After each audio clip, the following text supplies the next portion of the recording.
Bonjour, c'est Thomas. Aujourd'hui, on va parler de brevets et surtout de violation de brevets. La journée a commencé par un tweet, vous avez au niveau de l'écran de Bamboo Lab qu'ils ont pris note de certaines informations qui attendent forcément des documents de la Cour. Et oui, qu'est-ce qu'il en est? Ils disent pas trop dessus. Stratasys, qui est le leader mondial de l'impression 3D, on va dire de type industriel, les attaque pour violation de brevets. Au total, 10 brevets avec des longs documents dessus, on va voir ça un peu par la suite, bref, pas mal de choses. Donc voilà, qui est ce Stratasys? Alors donc voilà, comme je vous le disais, c'est le leader mondial, ils font des machines industrielles qui coûtent relativement cher. En fait, ce sont les inventeurs de l'impression 3D filament, le FDM. D'ailleurs, le terme FDM est un terme qui est protégé, c'est pour ça que tout le monde l'utilise pas, j'utilise beaucoup le terme filament en ce qui me concerne. Voilà, donc ils ont des technos PolyJet, etc. Ils ont racheté il y a relativement longtemps une société que peut-être vous connaissez pour les plus anciens qui s'appelle MakerBot, qui était une des premières sociétés à faire de l'imprimante 3D, on va dire grand public de termes filament, concurrent d'Ultimaker. Et d'ailleurs, il n'y a pas si longtemps, Stratasys a revendu la partie MakerBot à Ultimaker, et la société s'est appelée Ultimaker, mais avec un M majuscule. Bref, là-dessus, je vais revenir par la suite, en fait, justement, à Ultimaker, pour ça que je précise dès maintenant. Mais bref, c'est un mastodonte, et comme toutes ces grosses sociétés gigantesques, je vous montre le site internet, ils font des solutions qui sont très très chères pour l'aérospatial, l'automobile, enfin bref, pas mal de choses. Les machines sont, en plus d'être hors de prix, les consommables, enfin bref, tout autour coûte très très cher. Vous allez sur des salons, vous allez avoir des gentils commerciaux avec des beaux costards cravates qui vont vous débiter malheureusement leurs fiches techniques sans trop savoir ce qui se passe, mais bref, société, on va dire, friquée, coté en bourse, etc. Je crois qu'il y a environ 2000 employés. Il y a, je sais plus, il y a 2600 brevets, je crois, déposés par l'entreprise, dont 144 en Chine. On va y revenir donc par la suite. C'est une société, voilà, du fait qu'elle est cotée en bourse, on est sur une notion de fric avant tout. Alors je pourrais en parler relativement longtemps, parce qu'à l'époque du Covid, il y a des choses au niveau de l'APHP, les hôpitaux de Paris, que j'ai pas vraiment digéré sur l'impression 3D, notamment Stratasys, c'était pas loin derrière. Bref, pas mal de choses comme ça dessus, mais concentrons-nous sur l'enjeu de cette vidéo et ces violations de brevets. Vous avez donc Bamboo Lab en face, société que vous connaissez peut-être notamment pour ses imprimantes 3D, la Bamboo X1C Carbone, qui est la première vraiment qu'ils ont lancée, jusqu'au plus récente Bamboo Lab A1, j'ai fait le test notamment sur cette chaîne-là, c'est une machine que j'ai achetée, elle se trouve juste à côté, c'est la seule que j'ai dans mon bureau ici, pour vous dire que ce sont quand même des bonnes machines. Société chinoise qui a fait un boom d'un point de vue business. Leurs machines sont partout, vous faites des gros salons, notamment comme celui que j'ai fait un petit retour dessus, notamment en Allemagne, le Formnext, où le stand Stratasys n'était pas très très plein, alors que le stand Bamboo Lab était plein à craquer. Et donc, vous avez ces sociétés chinoises, donc Bamboo Lab en particulier, qui touchent a priori des sociétés un peu plus industrielles qui, au lieu d'acheter une imprimante très très chère, une Bamboo Lab va largement suffire. Donc c'est devenu un petit peu l'entreprise à abattre. Je pense que ça aurait été il y a 2 ans, peut-être que ça aurait été Creality sur le devant de la scène avec cette violation de brevet, mais là, c'est Bamboo Lab, parce qu'ils sont devenus gros, clairement, ils font plein de thunes, et donc s'il y a une violation de brevet à faire, autant attaquer une boîte qui a de la thune. Et donc, on va regarder un petit peu ces différents brevets. Je précise, j'ai mis tous les liens en description, et j'ai mis notamment un lien vers Polyworkshop, où vous avez un peu les traductions, on va dire, en français, ChatGPT, je vous précise quand même au passage, de ces différentes choses, pour voir par vous-même ce qu'il en est. Je précise dès maintenant, je ne suis pas un juriste, je m'intéresse à ça, j'étais confronté à l'époque de Pixologic à une attaque pour violation de brevet, je me suis tapé effectivement toute la partie analyse, etc. derrière, j'ai mis un peu le nez dedans, je suis aussi d'une famille du côté paternel aussi relativement juriste, donc ça m'intéresse, c'est aussi pour ça que je vous partage ça. Mais bref, prenez bien évidemment avec des grains de sel, ce que je vais dire c'est mon analyse, ma compréhension, et à la fin, je vais vous faire un petit peu mon point de vue complémentaire là-dessus. Alors, je vous montre très brièvement ce document de la Cour du Texas. Alors, je ne sais pas si c'est les États qui sont plus orientés à la protection, effectivement, du droit technologique, etc. J'en sais rien. Mais vous avez un document qui est quand même relativement long avec tous les éléments. Vous avez 2 documents. Et dans chaque document, vous avez à l'intérieur 5 violations de brevets. Pourquoi je vous dis ça? Parce que sur Twitter, j'ai vu un petit peu tout, ils disent ah, violation pour ça et pour ça. En fait, les gens regardent un document, pas les deux documents.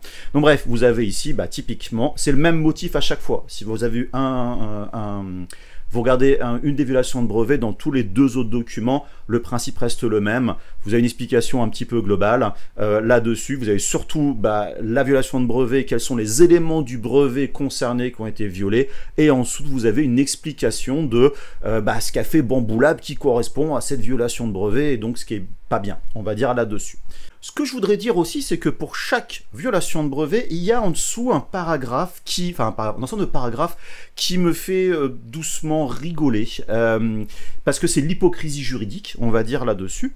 Je vous la lis en français, en gros, les défendeurs ont été informés de leur violation, alors quand on dit les défendeurs, bien évidemment, c'est Bamboo Lab, donc a été informé de leur violation directe et indirecte du brevet, donc Intel, au moins dès le 5 août. On est samedi au moment où j'enregistre cette vidéo-là, c'est donc le lundi précédent. Attention, on parle en heure américaine, n'oubliez pas qu'il y a le décalage horaire avec la Chine, par lettre de notification envoyée aux défendeurs. À qui, à quoi, on n'en sait rien. Donc, connaissance de ce brevet, et donc de la manière dont ils incitent des tiers à enfreindre. C'est-à-dire, vous, voilà, en faisant de la communication, les machines sont disponibles, on vous incite, on va dire, à violer les brevets là-dessus. Donc, voilà, dès le 5 août. Donc, les défendeurs, voilà, ce que je dis, je répète un petit peu dessus, ont été notifiés, etc. Donc, voilà, ils savent qu'ils le violent. Et donc, ils ont continué, voilà, à encourager ces violations de brevets, notamment en continuant à diffuser leur support marketing et technique à leurs clients. Je vous épargne aussi les revendeurs, tout ce qui va à côté. Donc, dans chaque brevet violé, il y a ce paragraphe qui revient, que je trouve faux cul à crever, faut dire ce qui est, parce que vous pouvez pas, en l'espace de, vous recevez ça genre un lundi, ou peut-être un mardi avec le décalage horaire, je sais pas quel décalage US, enfin Chine, mais bref, peu importe, pour un peu que ça va quelqu'un qui soit en vacances, ou n'importe quel truc, je sais pas comment c'est notifié, ce genre de choses, et là, vendredi, paf, vas-y, on balance, on a en gros 4-5 jours pour se retourner, en espérant que, voilà, ils aient l'information. J'imagine que oui, quand même. Bref. Hormis cette hypocrisie, on va voir justement ce qui se trame dans tous ces brevets. Donc je vous dis, j'ai mis en description voilà, les traductions françaises. Donc d'abord, vous avez, alors, je vous ai parlé numéro de brevet. Le premier brevet, alors vous avez l'explication directement, j'ai mis le lien vers le brevet au passage, hein. L'explication donc au sein donc de l'attaque donc en justice, et vous avez aussi l'abstract, on va dire le résumé de ce violet. Le premier, franchement, va vous faire rigoler, car voilà, et ben c'est une méthode pour imprimer des couches de pièces traditionnelles et d'une structure de support pour que cette pièce, à partir de multiples têtes d'impression ou lignes de dépôt en utilisant une technique additive basée sur des couches, basculer entre les têtes d'impression, voilà, en mode veille ou pas veille, en gros changer de tête d'impression, mais surtout effectuer une opération de purge pour chaque tête d'impression ou ligne de dépôt passée en mode de fonctionnement. L'opération de purge comprenant l'impression d'au moins une tour de purge de manière couche par couche, où les couches de 7 ou 7 tours de purge sont imprimées à partir de la tête d'impression ou de la ligne de dépôt passée en mode de fonctionnement. Eh ben, ça veut dire que les tours de purge en multicouleur dépendent donc de ce brevet. Ce qui veut dire que l'AMS, le multicouleur de Bamboo Lab, rentre en plein dedans, mais le truc qui est voilà aussi étonnant, c'est que ça concerne toutes les imprimantes multi-extrudeurs, monotête ou multitête, qui proposent cette fonctionnalité-là. Et en plus, cette fonctionnalité-là ne dépend pas de l'imprimante qui imprime bêtement, mais du slicer. Et oui, on va revenir d'ailleurs par la suite pour d'autres éléments. Cette notion de tour de purge n'est pas définie par l'imprimante mécaniquement parlant, mais par le logiciel qui va dire à l'imprimante quoi faire. Ce logiciel, donc Bamboo Studio, est dérivé de quoi? Est dérivé de Prusa Slicer. Et voilà, Prusa Slicer a le même problème. Bizarrement, ils attaquent Bamboo Lab, j'espère qu'ils n'attaqueront pas Prusa, franchement, honnêtement, mais ils n'attaquent pas la bonne personne. Vous avez aussi pareil dans Cura. Et ouais, mais je vous rappelle, j'ai dit il y a quelques instants, Cura appartient à Ultimaker. Ils ont vendu MakerBot à donc Cura, enfin Cura, donc Ultimaker. Bref, peut-être qu'il y a des arrangements sur des partages de brevets ou tout ce qui va à côté. Je n'en sais rien. Mais vous avez aussi Simplify 3D. Et puis, enfin bref, tous les slicers qui supportent le multicouleur. Donc voilà, donc Bamboo Lab est encore un bel exemple de la société à attaquer là-dessus. Je précise dès maintenant, aux États-Unis, c'est coutume d'attaquer pas forcément la source la violation du brevet, mais éventuellement l'utilisateur final. Dans le cas de la violation de brevet que j'ai dû moi défendre, on avait en fait un logiciel interne qu'on utilisait pour la protection en fait qui n'existe plus maintenant, mais bref, la protection de la licence de ZBrush. Et ben au lieu d'attaquer le prestataire qui nous fournissait les outils, il nous attaquait nous en tant que client final. Eh ouais, en même temps que Microsoft, que Roblox, non pas Roblox, Minecraft, etc. Bref, des patent trolls. Mais ça c'est un autre sujet. Donc pour vous dire que voilà, déjà ce truc-là, ça sent pas bon. Et maintenant, je passe au brevet d'après, le brevet 9592-660, qui concerne, voilà, un appareil de construction pour imprimer un objet 3D en thermoplastique, donc bien sûr filament, utilisant des méthodes de fabrication additive, donc l'appareil comprenant une plateforme de construction avec une unité de contrôle de température configurée, fabrication additive, voilà, un revêtement en polymère fixé à une surface de la plaque thermoconductrice capable de faciliter l'adhérence de l'objet 3D. En gros, c'est un plateau chauffant avec une surface d'accroche dessus, genre PEI. D'ailleurs, au passage, quand il me donne cette information-là dans le document juridique, vous avez en dessous en quoi ça concerne, bien évidemment, ce que fait Bambu Lab. Donc voilà, c'est le plateau chauffant. C'est-à-dire que ce brevet-là concerne toutes les imprimantes du marché actuel qui ont un plateau chauffant et ou une surface dessus, on va dire, accrochante, PEI ou tout ce qui va à côté. Encore et toujours, j'attaque Bambu Lab parce qu'a priori, c'est là qu'il y a le plus de fric à se faire. Après, c'est pas impossible que d'autres sociétés comme Crealytic, qui est très très gros, se retrouvent dans la série. Là, on est juste au courant de ce que fait Bambu Lab. C'est pas dit que Stratasys attaquait une farandole, on va dire, de fabricants d'imprimantes 3D. Bref, plateau chauffant, franchement, ça fait rigoler. Ensuite, vous avez un truc qui est plutôt sur l'extrusion, vous allez voir par la suite. Celui-là aussi est assez intéressant, et vous allez comprendre pourquoi je parle de Cura depuis tout à l'heure. Donc, c'est une technique pour générer un chemin de construction pour créer une couche de l'objet tridimensionnel avec une pluralité de paramètres, de première route de dépôt basée sur une première résolution de largeur de route. Quand on parle de route, on parle vraiment du chemin du filament. En gros, c'est générer un chemin résiduel dans la région vide, vous avez des contours, et remplir à l'intérieur quand ça devient trop fin par rapport justement à un deuxième chemin. En gros, si votre chemin de la buse qui fait 0,4 doit faire 0,2, on va sous-extruder pour passer. C'est exactement ce qu'on appelle les fin walls, les murs fins, ou alors introduit par Arachné de Cura. Voilà, et depuis repris dans Prusa Slicer, enfin non, je crois dans Bamboo Studio, et Prusa l'a récupéré par la suite. Donc bref, vous êtes sur du logiciel encore à l'heure actuelle, des choses de slicer, et si je ne veux pas dire de bêtises, ce que je trouve assez étonnant, c'est qu'il me semble que, j'ai pas vérifié, mais parce qu'à un moment j'ai regardé dans le cas de Litchi Slicer, je vous le cache pas, que Arachné, il y a eu un brevet qui était déposé dessus. Donc là, il y a une concurrence de brevets assez étonnante. Donc bref, on parle pas de matériel encore, on parle de paramètres, voilà, au niveau d'un slicer, qui, je rappelle, le slicer est gratuit, vu qu'il est basé sur un logiciel open source, donc de Prusa, voilà. Alors, ensuite, on a deux brevets qui s'enchaînent, qui sont un peu plus techniques, qui concernent, on va dire, des senseurs, au niveau de la tête d'impression. Alors, je vous épargne un petit peu les deux, mais en gros, c'est utiliser en fait des senseurs pour détecter la pression qu'il va y avoir au niveau du filament sur la buse, voire, et en fait, l'abstrait qui est relativement large, c'est en gros dire, on met sur une tête des capteurs, et avec des capteurs, on peut détecter des choses pour faire des choses derrière. Quand je dis des choses, c'est ça, car j'en parlerai peut-être un peu plus vers la fin, mais le but des brevets, c'est d'être le plus large possible pour couvrir un maximum de choses possibles. Et donc voilà, et si ça passe, tant mieux. Donc là, en gros, on met un sensor dessus, il y a un détecteur sur la tête, on peut faire des choses avec.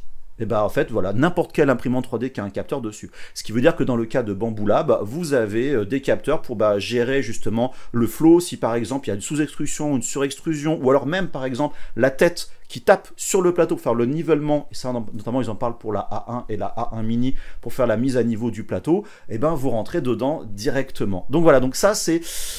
Voilà, donc le premier c'est plutôt pour l'extrusion, le deuxième c'est un peu plus pour voilà, le plateau. Bref, là, il y a aussi d'autres imprimantes qui font ce système-là. En ce moment, je teste notamment la FLSUN T1, qui, effectivement, utilise la buse pour capter, enfin bref, voilà, les différents systèmes. Donc, encore et toujours, Bambu Lab prend pour tout le monde. Maintenant, On va avoir donc pareil deux brevets qui s'enchaînent aussi pas mal. Vous avez dans le cadre d'une imprimante Bambu Lab des bobines officielles avec une puce RFID à l'intérieur et donc l'imprimante peut savoir quelle est la bobine de charger, la couleur, le type de matériau, tout ce qui va à côté. Et ben là on est dans un brevet qui tombe exactement là-dedans. C'est, alors je vous dis l'abstract en fait en lui-même, c'est une réserve de matériaux de construction tels qu'une bobine ou une cartouche qui est une étiquette de données qui inclut des informations sur les matériaux de construction. Une imprimante tridimensionnelle peut lire les informations de l'étiquette et déterminer comment utiliser le matériau de construction lors de la fabrication d'un objet tridimensionnel. Donc là, en fait, cette partie ici correspond en fait plutôt à la partie couleur des matériaux. En gros, il y a la couleur et on sait qu'on va imprimer pour telle ou telle couleur. Et le brevet suivant fait la même chose, mais pour, on va dire, les types de matériaux, notamment pour la gestion des supports. En gros, Bambu Lab peut définir au niveau du slicer, tiens, ça c'est un truc support, je propose d'imprimer tel support, enfin le support, avec tel matériau. Donc les brevets sont assez kiff-kiff, mais voilà. D'ailleurs, quand on lit les brevets, c'est pas très flou. Il faut voir le document juridique pour voir que c'est ça en fait qu'ils attaquent entre le multicouleur et donc les matériaux différents. Donc voilà. Ensuite, alors ça c'est plus récent, mais c'est aussi, vous voyez, les brevets fourre-tout, le brevet 8747-097, qui, lui, voilà, correspond en fait à un scanner tridimensionnel configuré pour capturer des informations donc tridimensionnelles à partir d'un objet en cours de fabrication à l'intérieur d'un volume de construction pendant une tâche d'impression exécutée sur l'imprimante tridimensionnelle, avec à côté un système de vision par ordinateur pour analyser ce contenu-là, avec derrière une interface réseau configurée pour connecter l'imprimante justement au réseau de données et un serveur web configuré pour transmettre le statut de la tâche d'information afin de l'afficher sur un client distant donc via l'interface réseau. En gros, c'est quoi? Ce sont deux choses différentes. Premier, c'est notamment le lidar que l'on retrouve maintenant sur différentes machines. Donc déjà, celle de Bambu Lab, notamment les X1, X1C, je ne sais plus par contre s'il est P en noir ou pas. Mais vous avez par exemple la Creality que j'ai testé, d'ailleurs j'ai un trou de mémoire, la X1 voilà, qui a aussi un lidar en gros qui détecte l'impression première couche et analyse les différentes choses, ou alors avoir une caméra qui détecte si l'impression marche bien. Et le côté réseau, c'est pouvoir envoyer cette information là hop sur un serveur qui va le renvoyer vers le client ou le téléphone portable. Donc vous voyez, on a un brevet pour des choses totalement différentes là-dessus. Vous avez aussi d'ailleurs toujours dans la même lignée une autre version de brevet qui concerne toujours cette côté de communication. Donc en gros ce que fait l'imprimante derrière, mais aussi quels sont les matériaux dans l'AMS. Alors voilà, je vous lis encore en français les différentes choses, mais en gros c'est communiquer avec l'imprimante, savoir qu'est-ce qu'il y a comme matériaux, qu'est-ce qu'il y a comme firmware, qu'est-ce qu'il y a comme buse au niveau de la machine pour pouvoir la communiquer avec donc le slicer. Donc ça c'est typiquement le cas des écosystèmes fermés. Avec voilà, cette communication, on sait ce qu'il y a dedans, qu'est-ce qui est enclenché, pas enclenché et tout, et on indique les bonnes informations pour imprimer d'une meilleure qualité possible. Donc c'est pareil, c'est aussi très large ce genre de brevet. Encore toujours la même lignée, encore le brevet 8562-324 qui correspond à deux brevets plus tôt. Voilà, c'est pareil, c'est le monitoring de l'impression via la caméra, donc on est plus explicite à la caméra que le lidar. Donc l'application, la version mobile. Je précise, des fois il y a des brevets, on sent que c'est une mise à jour d'un brevet précédent, mais ils attaquent sur deux brevets en même temps. Donc là, je vais me répéter un petit peu, donc je vais éviter de le faire là-dessus. Donc voilà pour l'intégralité de ces 10 brevets.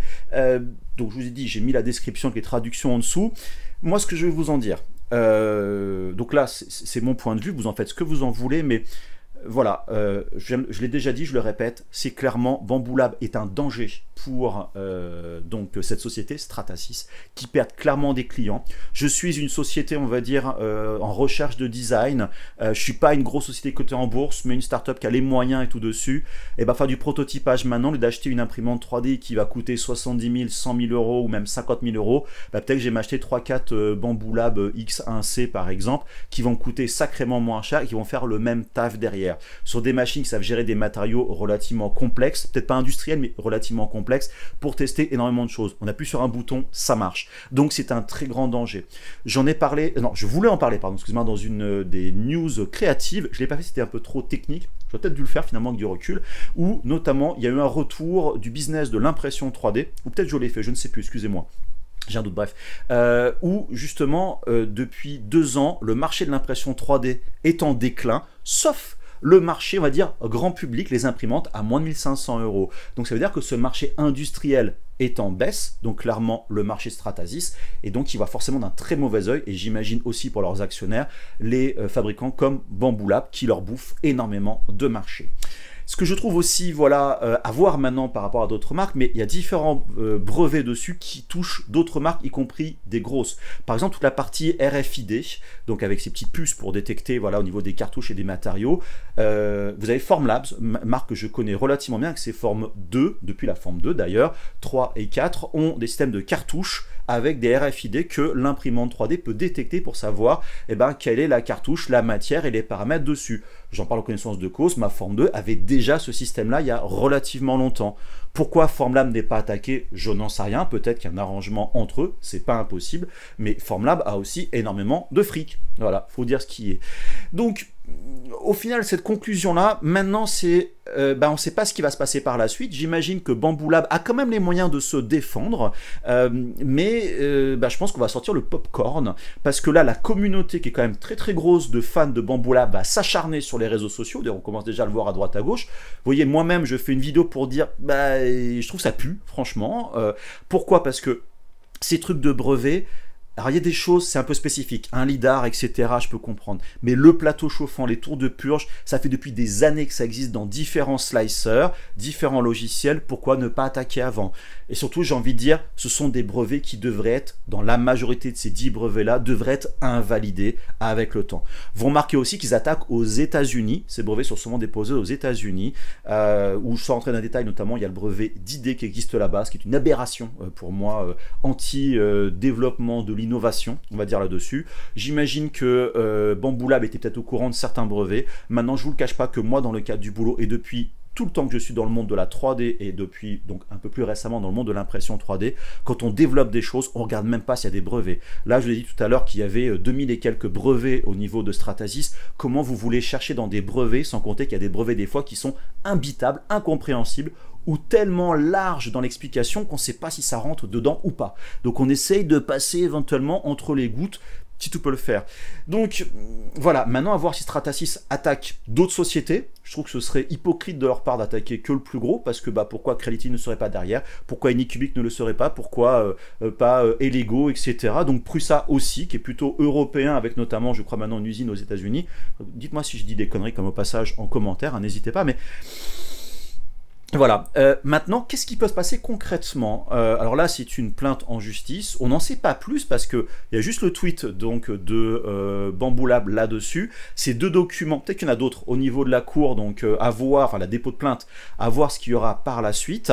Mais ce qui peut arriver, c'est que Stratasys demande une interdiction d'importation des machines de Bambu Lab directement aux États-Unis. Ce qui veut dire que, le temps que le procès se fasse, par exemple. Donc ils ne savent pas si le procès, ils vont le gagner ou pas. Sachant que des procès comme ça peuvent durer relativement longtemps, plus les appels et tout ce qui va à côté. Et là, même si Bambu Lab a les reins solides, se voir interdire le marché américain et surtout éventuellement toutes les pièces que vous avez au niveau donc de rechange qui rentrent dans le cas de ce brevet, ça peut être très très compliqué pour eux, notamment sur le long terme. Si c'est comme beaucoup de sociétés, j'imagine que Bambu Lab, 40% de leur marché, c'est le marché américain, 40% c'est le marché européen et 20% c'est le reste du monde. Je dis ça à vue de nez, mais je pense que je ne suis pas loin. Perdre 40% de votre business, c'est relativement dangereux. Et puis, on ne sait pas, il y a des brevets aussi qui sont en Europe, qui peuvent très bien attaquer justement sur le marché européen, voire chinois. Donc, à voir la suite. Maintenant, je trouve ça très dangereux de Stratasys parce que je pense qu'il y a d'autres méthodes d'attaquer en étant plus innovant, plus agressif sur les prix, etc. que de se dire c'est des méchants, bouh, voilà, c'est des méchants, des méchants, des méchants. Alors après, il est clair que Bambu Lab n'a pas de pitié point de vue business, ça c'est mon analyse, hein. Ça n'engage que moi.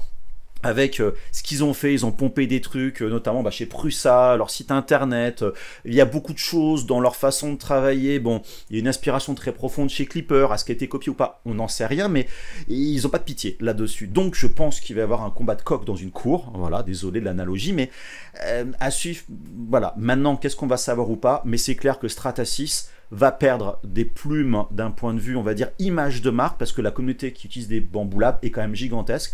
Moi, j'essaie d'être assez neutre parce que je suis, entre guillemets, un professionnel du monde de l'impression 3D.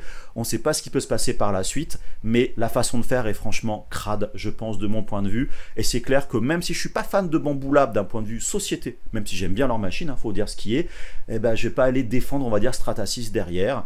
J'ai plutôt du côté de Bambu Lab. Pourquoi ? Parce que j'ai envie que le monde de l'impression 3D avance. On a beau dire ce que l'on veut, qu'on aime ou qu'on n'aime pas Bambu Lab comme société, eh ben, ils ont forcé tout le monde à avancer de l'avant au niveau du matériel. Suffit de voir toutes les imprimantes 3D, je parlais de Creality, justement, leur Creality K1, pardon, pas X1 alors. La K1 et maintenant la nouvelle K2, c'est clairement des clones. On prend toute Reese, leur machine. Pareil, la dernière, c'est aussi une clone, je dirais, enfin, toutes les machines sont des clones, on va dire, des Bambu Lab, à peu de choses près. Là, il y a Lego qui annonce la Centauri, pardon, excusez-moi, carbone. Déjà, il y a tous le côté carbone, hein, là-dedans. Et ben, c'est un clone, voilà, tout simplement. Donc bref, c'est pas bon. Donc en tout cas, n'hésitez pas à me dire en commentaire, bah, déjà si je dis des bêtises, ou si vous, voilà, vous avez des retours par rapport à ces éléments donc, de brevet. Si vous êtes notamment plus dans le côté juridique, si vous apportez des clarifications par rapport à ça, je serais bien content. Dans ces cas-là, j'en parlerai sûrement dans une nouvelle news créative pour tenir au courant éventuellement des nouveautés de cette histoire-là, mais aussi si des gens remontent des informations relativement importantes par rapport à cette analyse, qui, je vous le cache pas, est relativement longue de ma part, mais voilà, vous savez que l'industrie de l'impression 3D me tient énormément à cœur, mais pas que, parce qu'il y a des brevets. À côté de moi, par exemple, je me retrouve avec une autre machine qui n'est pas une imprimante 3D, qui est la F1 Ultra de Xtool, avec justement la caméra, les détections, ce genre de choses. Et bien cette graveuse laser a quelque chose qui rentre exactement dans ces brevets ici. Donc, voilà, pour moi, ces brevets sont... certains brevets trop larges sont un vrai danger pour l'industrie et l'innovation, et vous savez à quel point pour moi l'innovation est importante. En tout cas, eh ben, je vous dis à très bientôt, n'hésitez pas, donc je vous dis à commenter, à réagir, à liker la vidéo. Dites-moi si ces vidéos comme ça, justement un petit peu vlog de réaction, sont pour vous intéressantes ou pas. Je sais que c'est beaucoup du blabla, c'est pas très visuel, mais comme je vous le disais, le sujet est très important, donc voilà, n'hésitez pas en commentaire, parlez-en sur le Discord, suivez-moi sur les réseaux sociaux, et en tout cas, je vous dis à très bientôt pour d'autres vidéos. Allez, bye bye. Bonjour tout le monde, c'est Thomas. Aujourd'hui, je vais parler d'une news que j'ai vue ce matin. J'ai un moustique qui vole autour de moi. Il y a un moustique en moins sur Terre.